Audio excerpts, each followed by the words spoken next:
साद बिन माज रज़ी अल्लाह अन्हु जो जख्मी थे, काब बिन असद के दरवाजे पर जा रुके और दस्तक दी। काब ने गुलाम को भेजने की बजाय खुद दरवाजा खोला। साद बिन माज ने कहा, बनु कुरैज़ा के सरदार, तेरे कबीले के बच्चे बच्चे ने देख लिया है कि तेरी बस्ती हमारे घेरे में है। क्या तू कह सकता है कि तूने वो गुनाह नहीं किया जिसकी सजा आज तेरे पूरे कबीले को मिलेगी? क्या तूने सोचा नहीं था कि बदअहदी की सजा क्या है? काब बिन असद ने हारे हुए लहजे में कहा, मुझे इनकार नहीं, लेकिन मैंने वो गुनाह किया नहीं जो अबू सुफियान मुझसे करवाना चाहता था। साद बिन माज ने कहा, इसलिए नहीं किया कि तू उससे यरगमाल में ऊंचे खानदानों के आदमी को मांगता था। उससे पहले तूने उसे कह दिया था कि तेरा कबीला मदीना के उन मकानों पर शबखून मारेगा जिसमें हमारी औरतें और बच्चे थे। तूने एक मुखबर भी भेजा था, बदबख्त इंसान। तू न सोच सका कि मुसलमानों की एक औरत बेदार हुई तो वो यहूदियों की शैतानियत को सिर्फ एक डंडे से कुचल देगी। काब बिन असद ने शिकस्त खूरदा आवाज में कहा, मैं जानता हूँ तुम्हें नईम बिन मसूद ने खबर दी है कि मैंने तुमसे बदअहदी की है। तुम ये जान लो कि ये खबर गलत नहीं। मैंने जो कुछ किया वो अपने कबीले की सलामती के लिए किया। साद बिन माज ने कहा, अब अपने कबीले के लिए सजा खुद ही मुकर्रर कर लो। तू जानता है कि मुआहिदा तोड़ने वाले कबीले को क्या तावान देना पड़ता है। अगर तू खुद अपनी सजा का फैसला नहीं करता तो भी तुझे मालूम है कि तेरे कबीले का अंजाम क्या होगा। क्या तू बनु कैनका और बनु नुज़ैर का अंजाम भूल गया है? मुझे इस जख्म की कसम जो मैंने खंदक की लड़ाई में खाया है, तेरे कबीले का अंजाम उनसे ज्यादा बुरा होगा। काब बिन असद ने कहा, हाँ साद, मैं जानता हूँ मेरे कबीले का अंजाम क्या होगा। हमारे बच्चे और हमारी औरतें भी खत्म हो जाएंगी। मेरा फैसला ये है कि मुआहिदे के मुताबिक मेरे कबीले के तमाम मर्दों को कत्ल कर दो और हमारी औरतों और हमारे बच्चों को अपने साथ ले जाओ।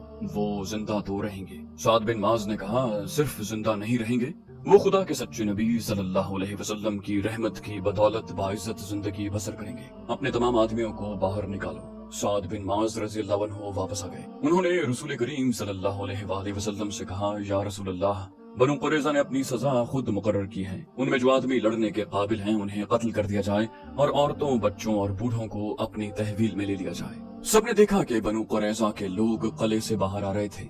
महासरे में से किसी को भाग निकलने का मौका न मिला। मौरखों ने लिखा है कि यहूदियों की तारीख फितना, फसाद और बदअहदी से भरी पड़ी है। उसे खुदा की धुतकारी हुई कौम कहा गया था। उनके साथ जिसने भी नरमी बरती उसे यहूदियों ने नुकसान पहुंचाया। चुनाचे बनु कुरैज़ा को बख्श देना बड़ी खतरनाक हिमाकत थी। मुसलमानों ने उस कबीले के ऐसे तमाम आदमियों को कत्ल कर दिया जो लड़ने के काबिल थे और बूढ़ों, औरतों और बच्चों को अपनी तहवील में ले लिया। दो मौरखीन ने लिखा है कि रसूल करीम सल्लल्लाहु अलैहि वसल्लम ने बनु कुरैज़ा पर फौज कशी की तो यहूदियों ने बड़ा सख्त मुकाबला किया। मुसलमानों ने 25 रोज बनु कुरैज़ा को महासरे में लिए रखा। आखिर यहूदियों ने रसूल करम सल्लल्लाहु अलैहि वसल्लम को पैगाम भेजा कि साद बिन मास को उनके पास सुलह की शराइत तय करने के लिए भेजा जाए। चुनाचे साद बिन मास गए और ये फैसला कर आए कि बनु कुरैज़ा के आदमियों को कत्ल कर दिया जाए और उनकी औरतों और बच्चों को माल गनीमत में ले लिया जाए। जिन यहूदियों को कत्ल किया गया उनकी तादाद 400 थी। ज्यादातर मौरखों ने लिखा है कि बनु कुरैज़ा ने मुकाबला नहीं किया और अपने किए की सजा पाने के लिए किले से निकल आए। मदीने में यहूदियों के कत्लेआम के साथ ये जिक्र दिलचस्पी से खाली न होगा कि इससे पहले मुसलमानों ने यहूदियों के दो कबीलों बनु नुज़ैर और बनु कैनका को ऐसी ही बदअहदी और फितना परदाजी पर ऐसी ही सजा दी थी। उन कबीलों के बचे कुचे यहूदी शाम को भाग गए थे। शाम में ईरानियों की हुकूमत थी। एक ईसाई बादशाह हरकल ने हमला करके शाम पर कब्जा कर लिया। यहूदियों ने उसके साथ भी बदअहदी की।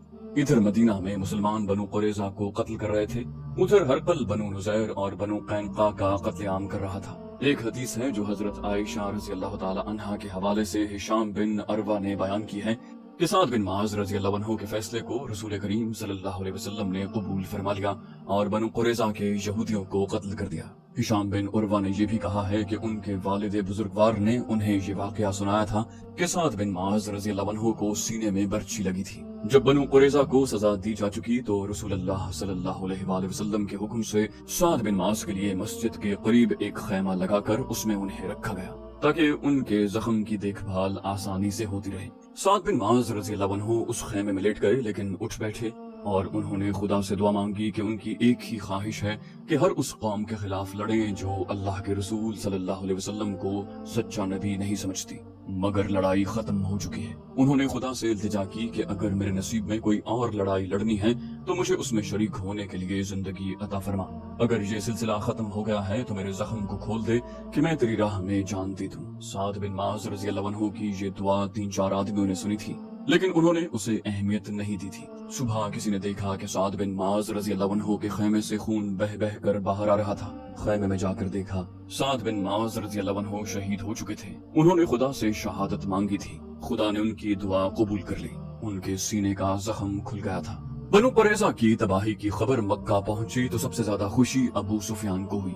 ابو سفیان نے کہا، خدا کی قسم، بنو قریظہ کو اس بد عہدی کی سزا ملی ہے جو اس کے سردار کعب بن اسد نے ہمارے ساتھ کی۔ اگر اس کا قبیلہ مدینہ پر شب خون مارتا رہتا تو فتح ہماری ہوتی اور ہم بنو قریظہ کو موت کی بجائے مال غنیمت دیتے۔ کیوں خالد، کیا بنو قریظہ کا انجام برا نہیں ہوا؟ ابو سفیان نے پوچھا۔ خالد نے کہا، مدینے سے پسپائی کا دکھ اتنا زیادہ ہے کہ بڑی سے بڑی خوشی بھی میرا یہ دکھ ہلکا نہیں کر سکتی۔ بد عہد کی دوستی دشمنی سے زیادہ خطرناک ہوتی ہے۔ کیا تم مجھے بتا سکتے ہو کہ یہودیوں نے کس کے ساتھ وفا کی ہے؟ اپنی بیٹیوں کو یہودیت کے تحفظ اور فروغ کے لیے دوسری قوموں کے آدمیوں کی عیاشی کا ذریعہ بنانے والی قوم پر بھروسہ نہیں کیا جا سکتا۔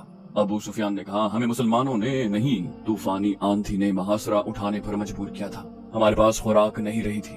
خالد بن ولید نے کہا، تم لڑنا ہی نہیں چاہتے تھے، اور اٹھ کر چلے گئے۔ خالد اب خاموش رہنے لگے تھے۔ انہیں کوئی زبردستی بلاتا تو وہ چنچلا اٹھتے۔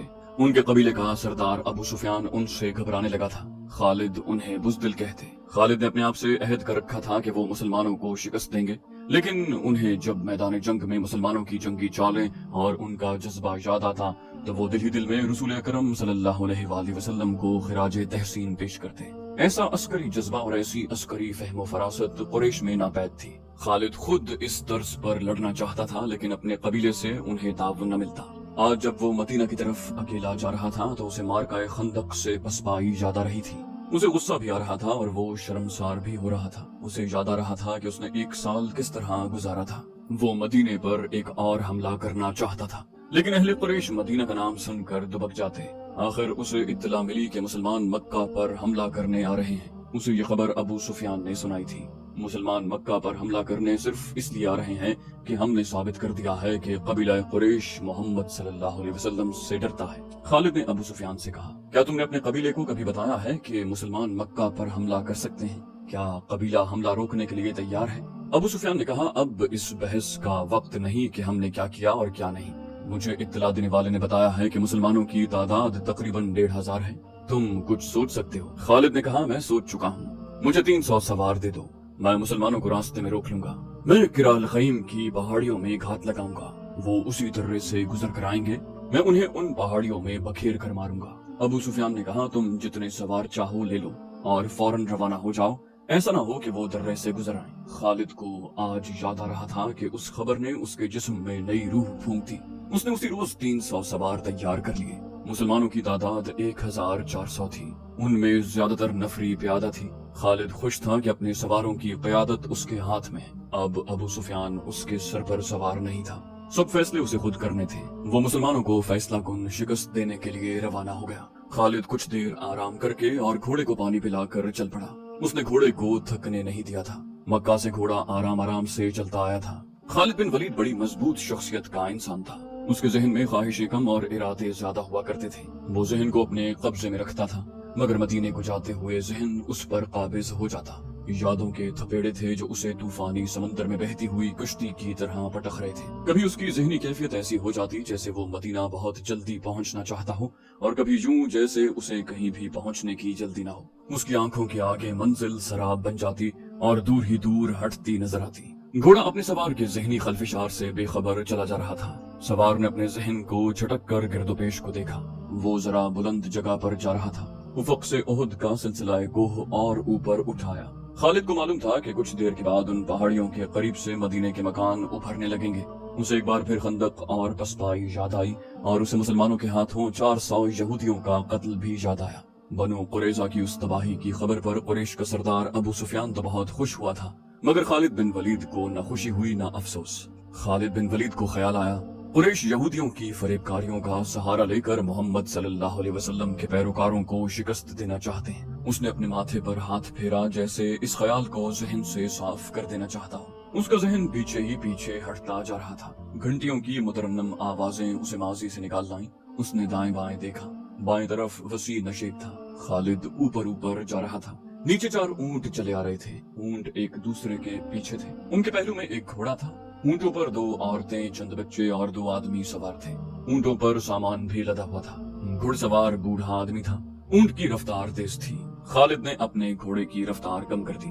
ऊंटों का ये मुख्तसर सा काफिला उसके करीब आ गया। बूढ़े घुड़सवार ने उसे पहचान लिया। बूढ़े ने बाजू बुलंद करके लहराया, तुम्हारा सफर आसान हो वलीद के बेटे, नीचे आ जाओ, कुछ दूर इकट्ठे चलेंगे। खालिद ने घोड़े की लगाम को एक तरफ झटका दिया और हल्की सी एड़ लगाई। घोड़ा नीचे उतरा। खालिद ने अपना घोड़ा बूढ़े के घोड़े के पहलू में ले जाकर खुशी का इजहार किया और कहा, अबू जुरैज, और ये सब तुम्हारा खानदान है? अबू जुरैज ने कहा, हाँ, ये मेरा खानदान है। और तुम खालिद बिन वलीद किधर का रुख किया है? मुझे यकीन है कि मदीने को नहीं जा रहे। मदीने में तुम्हारा क्या काम? ये कबीला गतफान का एक आदमी था जो नकल मकानी करके कहीं जा रहा था। अबू जुरैज ने खुद ही कह दिया था कि खालिद मदीना तो नहीं जा रहा, तो खालिद ने उसे बताना मुनासिब भी न समझा। अबू जुरैज ने कहा, अहले कुरैश क्या सोच रहे हैं? क्या ये सही नहीं कि मोहम्मद सल्लल्लाहु अलैहि वसल्लम को लोग नबी मानते ही चले जा रहे हैं? क्या ऐसा नहीं होगा कि एक रोज मदीने वाले मक्का पर चढ़ दौड़ेंगे और अबू सुफियान उनके आगे हथियार डाल देगा? खालिद बिन वलीद ने कहा, सरदार अपनी शिकस्त का इंतकाम लेना जरूरी नहीं समझता, वो हथियार डालने को भी बुरा नहीं समझेगा। क्या तुम्हें याद नहीं कि हम सब मिलकर मदीने पर हमला करने गए थे? तो मदीना वालों ने अपने इर्द गिर्द खंदक खोद ली थी। खालिद ने कहा, हम खंदक फलांग सकते थे, मैं खंदक फलांग गया था, इकरिमा भी खंदक के पार चला गया था, मगर हमारा लश्कर जिसमें तुम्हारे कबीले के जंगजू भी थे दूर खड़ा तमाशा देखता रहा। मदीने से पसपा होने वाला सबसे पहला आदमी हमारा सरदार अबू सुफियान था। अबू जुरैज ने कहा, मेरे बाजू में ताकत नहीं रही इब्ने वलीद।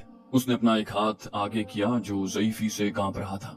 बोला, मेरा जिस्म जरा सा भी साथ देता तो मैं भी उस मार्के में अपने कबीले के साथ होता। उस रोज मेरे आंसू निकल आए थे जिस रोज मेरा कबीला मदीने से पसपा होकर लौटा था। अगर काब बिन असद धोखा न देता और मदीने पर 3-4 शब खून मार देता तो फतह यकीनन तुम्हारी होती। खालिद झुंझला उठा। उसने अबू जुरैज को कहर की नजरों से देखा और चुप रहा। अबू जुरैज ने पूछा, क्या तुमने सुना था कि युहावा यहूदन ने तुम्हारे कबीले के एक आदमी जरीद बिन मुसय्यब को मोहम्मद सल्लल्लाहु अलैहि वसल्लम के कत्ल के लिए तैयार कर लिया? खालिद बिन वलीद ने कहा, हाँ, सुना था, और मुझे ये कहते हुए शर्म आती है कि जरीद बिन मुसय्यब मेरे कबीले का आदमी था। अबू जुरैज ने पूछा, कहाँ है वो? खालिद ने कहा, वो 1 साल से ज्यादा अरसा गुजर गया है, उसका पता नहीं चला। मैंने सुना था कि युहावा यहूदन उसे अपने साथ यहूदी जादूगर लैस बिन मोशान के पास ले गई थी और उसने जरीद को मोहम्मद सल्लल्लाहु अलैहि वसल्लम के कत्ल के लिए तैयार किया था, मगर मुसलमानों की तलवारों के सामने लैस बिन मोशान का जादू जवाब दे गया। जरीद बिन मुसय्यब मुसलमानों के हाथों कत्ल हो गया। बनु कुरैज़ा में से जिंदा भाग जाने वाले सिर्फ 2 थे, लैस बिन मोशान और युहावा। अबू जुरैज ने कहा, अब सिर्फ एक जिंदा है, लैस बिन मोशान। सिर्फ लैस बिन मोशान जिंदा है। खालिद ने पूछा, और जरीद और युहावा? अबू जुरैज ने कहा, वो बदरूहें बन गए थे, मैं तुम्हें उनकी कहानी सुना सकता हूँ। तुमने युहावा को देखा था? वो मक्का की ही रहने वाली थी। अगर तुम कहोगे कि उसे देखकर तुम्हारे दिल में हलचल नहीं हुई थी और तुम अपने अंदर हरारत सी महसूस नहीं करते थे, तो खालिद मैं कहूंगा कि तुम झूठ बोल रहे हो। क्या तुम्हें किसी ने नहीं बताया था कि मदीना पर हमले के लिए गतफान अहले कुरैश से क्यों जा मिला था और दूसरे कबीले के सरदारों ने क्यों अबू सुफियान को अपना सरदार तस्लीम कर लिया था? ये युहावा और उस जैसी 4 यहूदनों का जादू चला था। घोड़े और ऊंट चले जा रहे थे। ऊंटों की गर्दनों से लटकती हुई घंटियां बूढ़े अबू जुरैज के बोलने के अंदाज में जलतरंग का तरन्नुम पैदा कर रही थी। खालिद इन्हिमाक से सुन रहा था। अबू जुरैज ने कहा, जरीद बिन मुसय्यब युहावा के इश्क का असीर हो गया था। तुम नहीं जानते इब्ने वलीद, युहावा के दिल में अपने मजहब के सिवा किसी आदमी की मोहब्बत नहीं थी। वो जरीद को अपने तिलिस्म में गिरफ्तार करके अपने साथ ले गई। मैं लैस बिन मोशान को जानता हूँ। जवानी में हमारी दोस्ती थी। जादूगरी और शोबदबाजी उसके बाप का फन था।